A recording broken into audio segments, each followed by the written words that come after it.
श्रीक्षेत्र पुरी रे एबे देखिबाकू मिलिछि बहु पुरातन कालरू प्रचलित परंपरा नेतपिला। श्रीक्षेत्रर सेवायत परिवार रे थिबा अनुड़ा तथा कुनी कुनी कुमारी कन्या माने विशेष वेशभूषा रे सज्जित होई नेतपिला पर्व पालन करुछंती। मुख्यतः परिवार कल्याण तथा भल बर बा स्वामी पाइबा उद्देश्य रे ई पर्व को पिला माने पालन करुथिबा जणा जाय।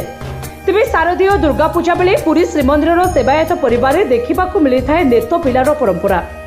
शह शह वर्ष पूर्व पालित होई आसुथिबा ए पर्व रे एबे मध्य सेवायत परिवार गुड़िकरे परंपरा मुताबक चली आसुछि। भल स्वामी पाइबा आशारे सेवायत परिवार कुनी कुनी कुआरी झियो माने ए पर्व पाली थांती।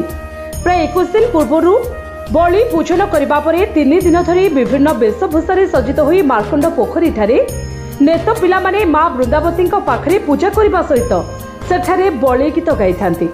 एही नियारा एवं भिन्न धरणर परंपरा श्रीक्षेत्र पुरी रे केवल देखिबाकू मिलिथिबा बेले दुर्गा पूजा समय रे स्वतंत्र आभूषण एवं वस्त्र रे भूषित होई नेत पिला माने पूजा करुथिबा देखिबाकू मिलिथाय। विभिन्न प्रकारर फल नडिया परिबा गुआ आदि अर्पण करी पूजा करिबार विधि थिबा बेले बलि गीत गान करिथांती।